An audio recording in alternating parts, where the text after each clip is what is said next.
Canada.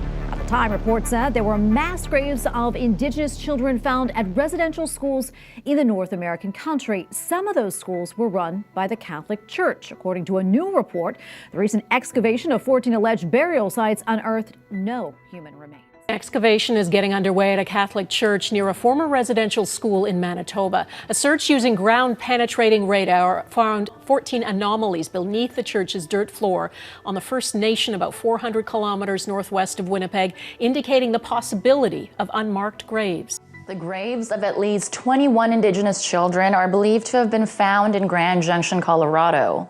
It would be the latest mass grave site discovered in land associated with former Indigenous boarding schools in the U.S. and Canada, forcing us to grapple with the dark part of our history that descendants are still mourning. 93 unmarked graves announced today by the English River First Nation, Sarah, and that is in fact an increase in the numbers that were thought to have been there and likely, unfortunately, more to come. A Native American tribe in Minnesota recently welcomed home 5 of its ancestors, more than a century after their remains left the state. Their burial sites had been looted by a white landowner who took them to Connecticut. The remains sat in a basement until state officials stepped in, hoping to right a wrong. 115 children could be buried at the Kamloops Indian Residential School. For decades, Canada's government forced Indigenous children to attend facilities like this one.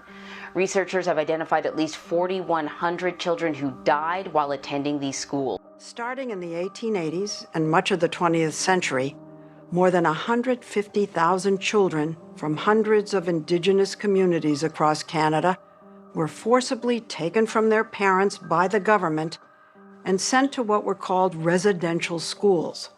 Funded by the state and run by churches, they were designed to assimilate and Christianize Indigenous children by ripping them from their parents, their culture, and their community.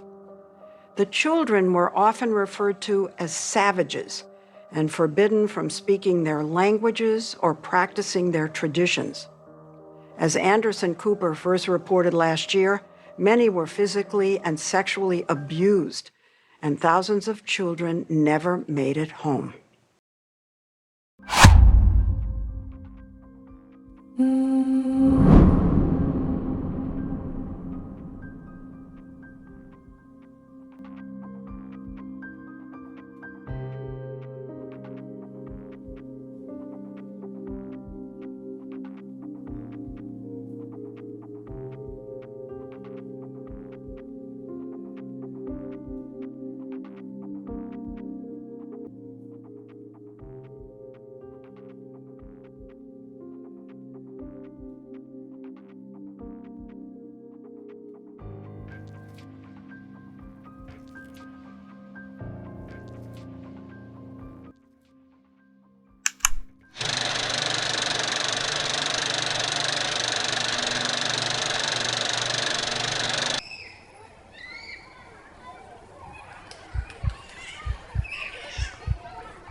Saying that we are sorry today is not enough.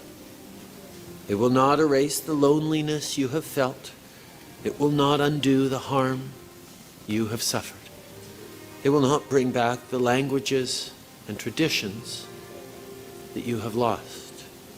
It will not take away the isolation and vulnerability you felt when separated from your families, communities, and cultures.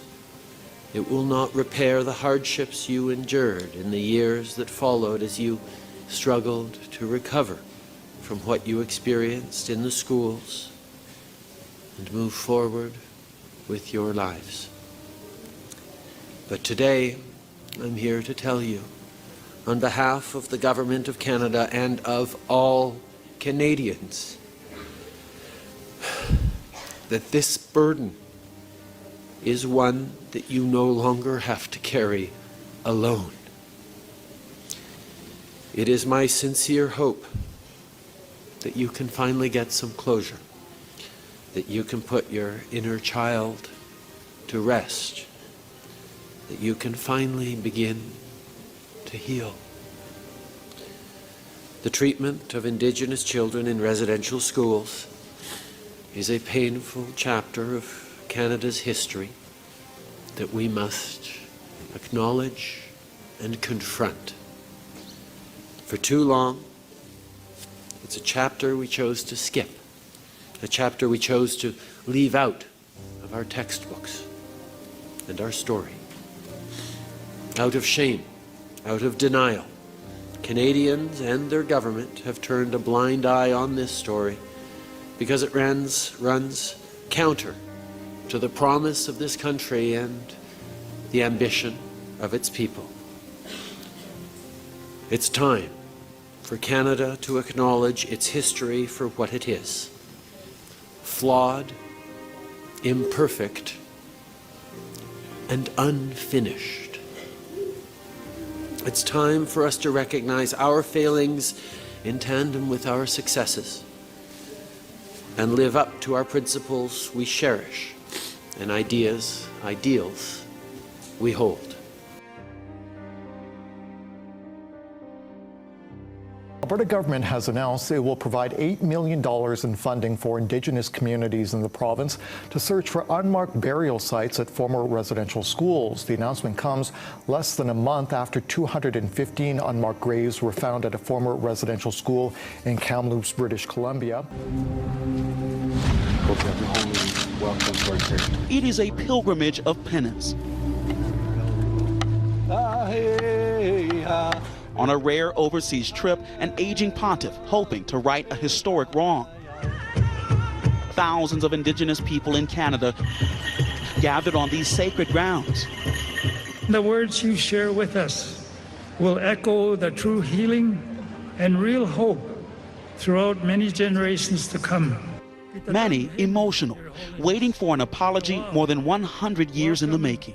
Pido perdón humildemente por el mal que tantos cristianos cometieron contra los pueblos indígenas.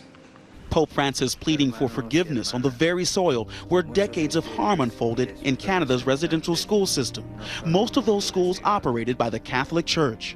La Iglesia se arrodilla ante Dios y le implora perdón. And we can't bring them back, right? It really hurts. An apology today won't erase anything. The experience already happened. The language that we were speaking was not allowed. And what belief that we had in spirituality was a superstition, was the work of the devil. This trip, just the latest example of Pope Francis trying to focus the Catholic Church on issues important to him. From washing the feet of Muslim refugees to focusing the world's attention on climate change. Climate change is a problem we can no longer be left to a future generation. To being more welcoming of gay people. Se una persona è gay e cerca il Signore e ha buona volontà, ma chi sono io per giudicarla? Each move targeted in its purpose, and it's been no different here in Canada. The Pope's first stop was in Alberta, where most of Canada's residential schools were located. The Pope clasping his hands in prayer at an Indigenous cemetery in the community of Musqueam. I wanted to be part of history.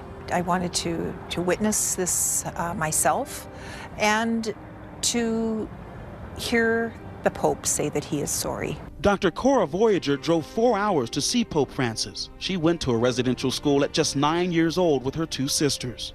It was really a very lonely existence. You know, you're away from your family, you're away from everybody that loves you. You are placed in a quasi-militaristic environment. I mean, I've never been in jail, but I'm sure that if I were in jail, it would have been very much like being in residential school. There were children who were punished physically or even emotionally for speaking their own language. Did you witness that during your time there as a 9-year-old? I witnessed personally, the threat of violence was kind of always hanging in the air. People were walking around on eggshells. Pope did not apologize for the church's role in Indian boarding schools in the U.S. His visit to Canada comes after meetings earlier in the spring with Indigenous leaders at the Vatican. The trip even more momentous given the Pope's health. The 85-year-old has suffered from painful sciatica, and recent knee problems have made walking and standing more difficult, forcing the Vatican to cancel some events and trips. At a Mass today in an Edmonton stadium, his perseverance on display. But despite the historic visit, many believe more needs to be done. The Pope apologized. Yes. Was it enough? I was really happy with what he said, that it seemed that it was a very sincere and fulsome apology. If there is only one part that I wish he would have gone further on and would have mentioned sexual abuse of the children in residential school, because that was not mentioned. Survivors demanding more details about the investigation the Pope has called for and asking for the church to open its archive. Still, the Pope taking another step in the road to forgiveness, joining in a pilgrimage on Lac St. Anne, known for its healing waters. Healing is not only us. It's not only the Indigenous community that has to heal. It has to be the church as well. Healing has to come on both sides. These children are in a detention camp, held against their will, first in giant cages in this warehouse on the Texas border with Mexico. Tin foils for comfort blankets. Eventually separated from their parents. Under President Trump's new zero-tolerance policy, their parents are now being prosecuted for crossing illegally into the US. This means the children and minors need to be detained separately. More than 2,000 in 6 weeks and counting. The point of this policy, deterrence. The response, outrage.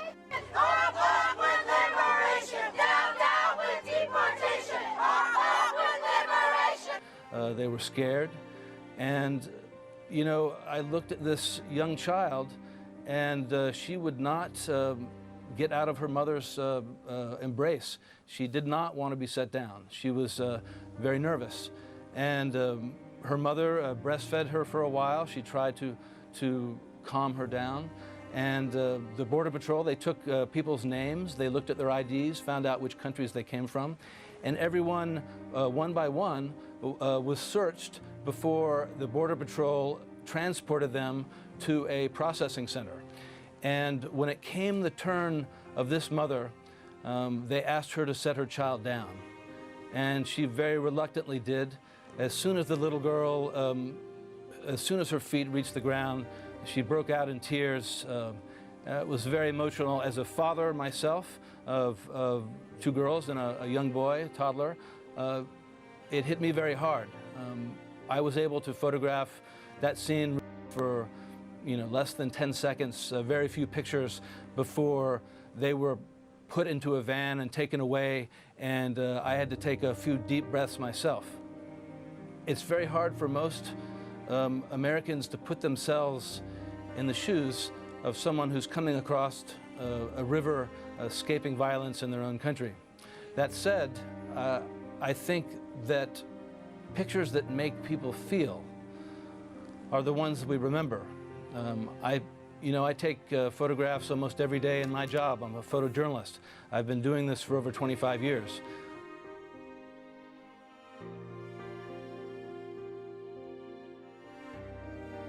For being here. This is really pretty remarkable testimony coming from you all, listening to what you've had to say. Basically, we've got a broken system. You don't know how to fix it. Money's not going to solve this problem, Ms. Nanda. You don't know the numbers. You don't know the law to enforce the law.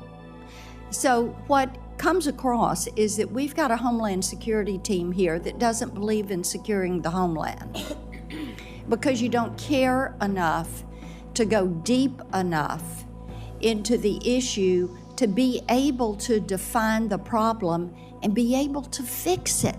Now, Ms. Marcos, I'm going to come to you. because I've written Secretary Becerra twice about these children that they just can't find. Now, first letter, he got Acting Assistant Secretary Jeff Hill to send a non-response to my office, and then I sent another letter, and I haven't heard anything from him. I have asked that he come to the committee and talk to us about what has happened with these 85,000 children, where they are, and why efforts are not being made to find them and to be certain that they are being cared for. But there's no response to that, because there again, you all believe in open borders. Your goal is not to secure the country and the border. Your goal is to just let everybody come on in, and to hell with this trying to find 85,000 kids.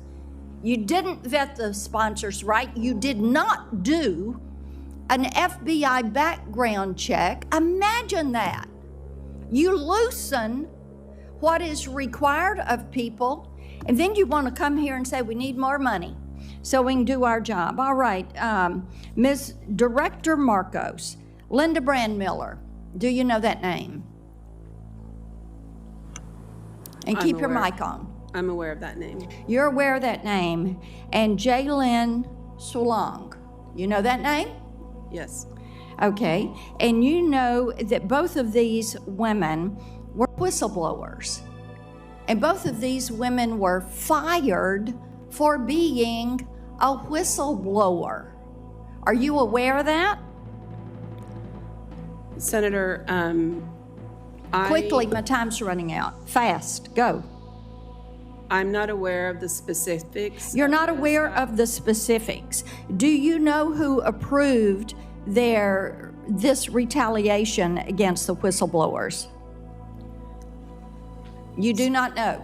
Senator, I cannot speak to the specifics. You can't speak to the specifics. Okay, was the secretary notified about the urgent situation developing in the department and that these children were being released to potentially exploitative sponsors? Did anybody pay attention to that? Or did you care? Was it 9 to 5, draw a paycheck, go on? We don't care. We're not concerned about an open border. We're not concerned about protecting children. What is your job? You're the Office of Refugee Resettlement. And you're not going to follow up on where these children are and who has custody of these children? Why did you accept the responsibility to be in charge if you're not going to do your job and protect these children? You don't have an answer to that. You don't know why you accepted the responsibility. Senator, I would be happy This is why to we need the speak about this, secretary but to you're come. not giving me an opportunity. Oh, no, I gave you the, tell me, why'd you take the job? I took the job because I'm a humanitarian. I've spent my life You're in a this work. humanitarian who can't find 85,000 children and don't give a ripping flip about where they are or what is going on in their precious lives. Is that what you're telling me? That is a mischaracterization of everything that we do. I have tried to explain, but I am not given the opportunity. Take the time, 25 seconds. Thank you. Go. I appreciate that. When a child is released from our care, there are a number of ways that they can continue to receive services. We attempt the safety and well-being call for every child who's been released. There is no obligation for a child or a sponsor to answer the call, and there's reasons why they may not want to answer a call from the government. Oh, for heaven's sakes, they're being paid to take these children, and there's no reason for them to answer the phone? They're not being paid to take these children.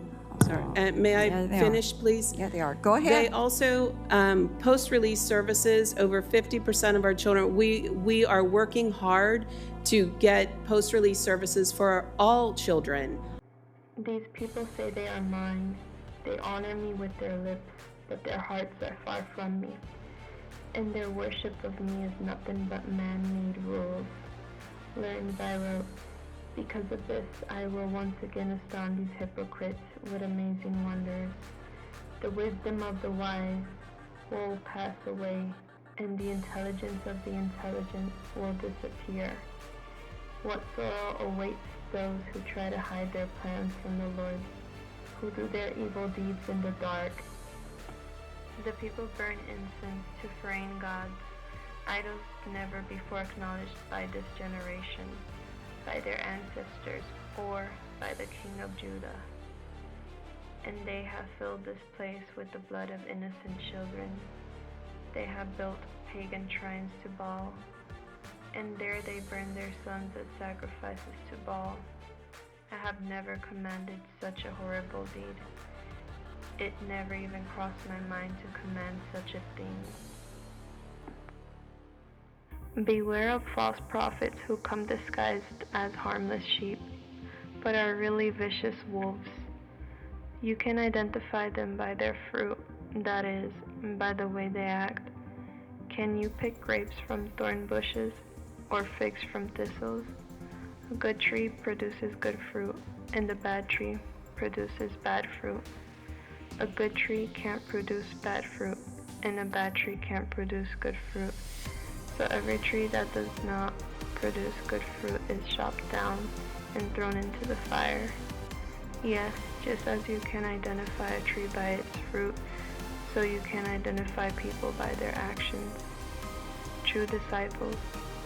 Not everyone who calls out to me will enter the kingdom of heaven, only those who actually do the will of my Father in heaven will enter.